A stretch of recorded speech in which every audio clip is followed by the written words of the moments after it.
السلام علیکم ورحمۃ اللہ وبرکاتہ۔ ہم باہر جاتے ہیں تو اچھی طرح صاف ستھرے ہو کر، نہا کر، اچھے کپڑے پہن کر اور سج سنور کر جاتے ہیں۔ ہم یہ کوشش کرتے ہیں کہ ہمارے بال صاف ستھرے ہوں، سجے سنورے ہوں، سلیقے سے سنوارے گئے ہوں، ہمارے چہرے پر پاؤڈر ہو یا کریم ہو، ہمارے کپڑے صاف ستھرے ہوں، ہمارے جسم سے، منہ سے، کپڑوں سے خوشبو آ رہی ہو،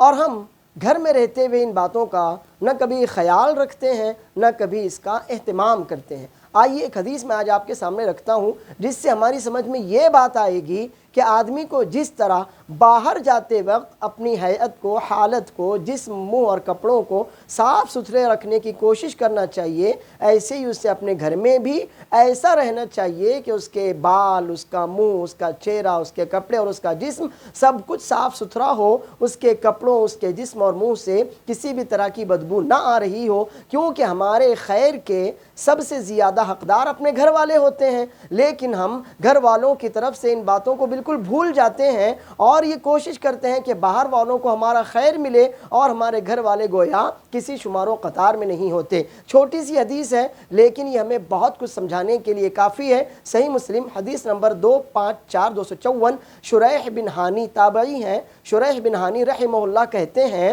میں نے عائشہ رضی اللہ عنہا سے پوچھا بِأَيِّ شَيْءٍ كَانَ يَبْدَأُ النَّبِيُّ صلی اللہ علیہ وسلم اذا دخل بیتہ قالت بالسواک۔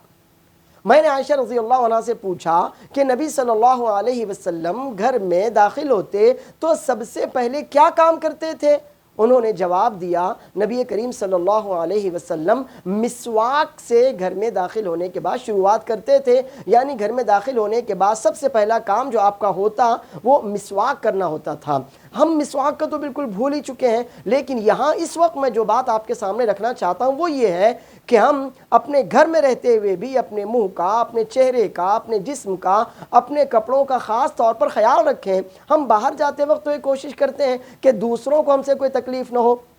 لیکن گھر میں رہتے ہوئے، گھر والوں کے ساتھ رہتے ہوئے جو ہمارے خیر کے دوسروں سے زیادہ حقدار ہیں، ہم ان باتوں کا کوئی خیال نہیں رکھتے اور نہ اپنی صفائی یا اپنے جسم یا اپنے منہ یا اپنے کپڑوں کی صفائی کا زیادہ اہتمام کرتے ہیں۔ ہونا یہ چاہیے کہ ہم نبی صلی اللہ علیہ وسلم کی ان چھوٹی چھوٹی سنتوں کو بھی جانیں تاکہ ان پر عمل کر سکیں اور اپنے گھر میں اور گھر سے باہر رہتے ہوئے ہر جگہ ہم نظافت کی، طہارت کی، صفائی اور پاکیزگی کی مثال بن سکیں۔ اللہ عز و جل مجھے اور آپ کو نبی صلی اللہ علیہ وسلم کی سنت پر عمل کرنے اور سب کے ساتھ خیر کرنے کی توفیق دے، آمین۔